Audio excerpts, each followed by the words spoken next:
ನಮಸ್ಕಾರ ಸ್ನೇಹಿತರೆ.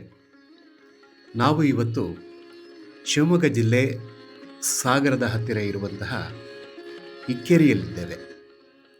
ಇಕ್ಕೇರಿಯಲ್ಲಿ ಅಘೋರೇಶ್ವರ ದೇವಸ್ಥಾನ ತುಂಬ ಪ್ರಖ್ಯಾತವಾದ ದೇವಸ್ಥಾನ. 16ನೇ ಶತಮಾನದಲ್ಲಿ ಕೆಳದಿ ನಾಯಕರು ಇಲ್ಲಿ ನಿರ್ಮಿಸಿದಂತಹ ದೇಗುಲ, ಕೆಳದಿ ನಾಯಕರ ವಾಸ್ತುಶಿಲ್ಪದ ಮೇರುಕೃತಿ ಇದಾಗಿದೆ.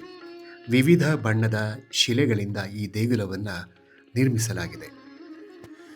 ಸುಮಾರು 120 ವರ್ಷಗಳ ಕಾಲ ಇಕ್ಕೇರಿಯನ್ನು ರಾಜಧಾನಿಯನ್ನಾಗಿ ಮಾಡಿಕೊಂಡು ಕೆಳದಿಯ ನಾಯಕರು ಆಳ್ವಿಕೆಯನ್ನು ನಡೆಸಿದ್ದಾರೆ.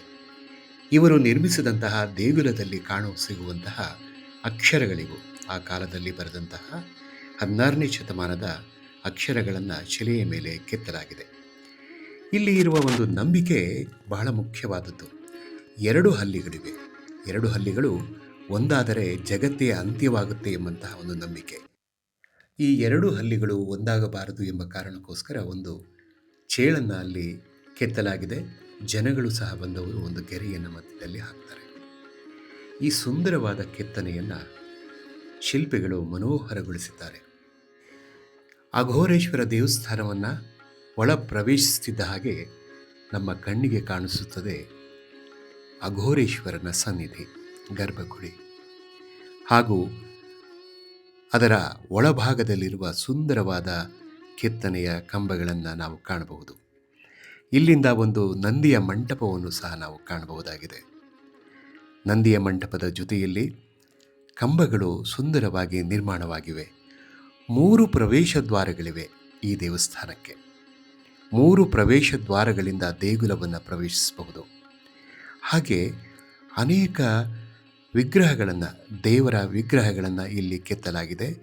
ಗಣಪತಿ ವಿಗ್ರಹವಂತೂ ಆಕರ್ಷಣೀಯವಾಗಿದೆ. ಹಾಗೆ ಮುಂದುವರೆದ ಹಾಗೆ ಸುಂದರವಾದ ಕೆತ್ತನೆಗಳು ಕಣ್ಣಿಗೆ ಕಾಣಿಸುತ್ತವೆ. ಮತ್ತೆ ನಾವು ಅಘೋರೇಶ್ವರನನ್ನು ಇಲ್ಲಿಂದ ಕಾಣಬಹುದಾಗಿದೆ. ತುಂಬ ಭಕ್ತಿ ಭಾವನೆ ಮೂಡಿಸುವಂತಹ ತಾಣ ಇದಾಗಿದೆ. ಈ ಸುಂದರ ಕೆತ್ತನೆಯನ್ನು ಕೆತ್ತಿದಂತಹ ಶಿಲ್ಪಿಗಳಿಗೆ ನಾವು ಸದಾ ಧನ್ಯವಾದವನ್ನು ಹೇಳಲೇಬೇಕು. ನೋಡಿ, ಈ ಸಣ್ಣ ಪುಟ್ಟ ಗುಡಿಗಳಲ್ಲಿ ದೇವತೆಗಳ ಆರಾಧನೆ ನಡೆಯುತ್ತದೆ. ಇದು ವಿಘ್ನವಾಗಿರುವಂತಹ ಒಂದು ಶಿಲೆ.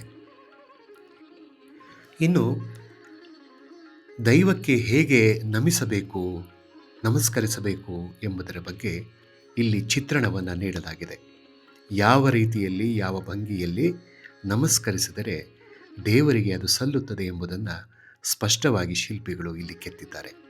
ಇದು ಒಂದು ರೀತಿ ಚಿತ್ರಣದಂತೆ ಕಾಣುತ್ತೆ, ಆದರೆ ಇದರಲ್ಲಿ ವಿಶೇಷತೆ ಇದೆ. ಇನ್ನು ಈ ದೇವಸ್ಥಾನ ಹೊಯ್ಸಳರ ಶೈಲಿಯಲ್ಲಿ ನಿರ್ಮಾಣವಾದಂತಹ ದೇವಸ್ಥಾನ. ತುಂಬ ಕುಸರಿ ಕೆಲಸವನ್ನು ಇಲ್ಲಿ ಮಾಡಲಾಗಿದೆ. ಹೊರಭಾಗವಂತೂ ಯಾವುದೋ ಲೋಕವನ್ನು ಸೃಷ್ಟಿಸಿದಂತೆ ಕಾಣುತ್ತೆ. ಎಂತಹ ಅದ್ಭುತವಾದ ಕಲಾಚಾತುರ್ಯವನ್ನು ಶಿಲ್ಪಿ ಇಲ್ಲಿ ಮೆರೆದಿದ್ದಾರೆ. ಅಘೋರೇಶ್ವರ ದೇವಸ್ಥಾನದ ನೆರೆಯಲ್ಲೇ ಅಖಿಲಾಂಡೇಶ್ವರಿ ದೇವಸ್ಥಾನ. ಈ ಅಖಿಲಾಂಡೇಶ್ವರಿ ದೇವಸ್ಥಾನದ ಬಾಗಿಲು ತುಂಬ ಆಕರ್ಷಿತವಾಗಿದೆ. ಇಲ್ಲಿ ಸುಂದರವಾದ ಕೆತ್ತನೆಯನ್ನು ಮಾಡಲಾಗಿದೆ. ಅತಿ ಸೂಕ್ಷ್ಮವಾದ ಕೆತ್ತನೆಗಳಿಂದ ಈ ದೇಗುಲವನ್ನು ನಿರ್ಮಿಸಲಾಗಿದೆ. ಹೊರಭಾಗಕ್ಕೆ ಬಂದ ಹಾಗೆ ಎಷ್ಟು ಚಂದವಾದ ನೋಟವನ್ನು ನಾವು ಕಾಣಬಹುದು ಅಂತ ಹೇಳಿದ್ರೆ, ಸಂಜೆಯ ಒಂದು ಸಮಯದಲ್ಲಿ ಈ ನೋಟ ಮನಸ್ಸಿಗೆ ಮುದಗೊಳಿಸುತ್ತದೆ. ಈ ದೇಗುಲಗಳ ಆವರಣದಲ್ಲಿ ನಮಗೆ ಮನಸ್ಸಿಗೆ ಸೆಳೆಯೋದು ನಂದಿ ಮಂಟಪ. ನಂದಿಯನ್ನು ಕಪ್ಪು ಶಿಲೆಯಿಂದ ಸುಂದರವಾಗಿ ಕೆತ್ತಲಾಗಿದೆ.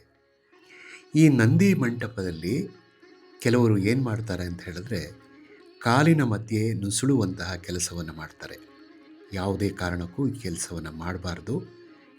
ಇದನ್ನು ನಿಷೇಧಿಸಲಾಗಿದೆ.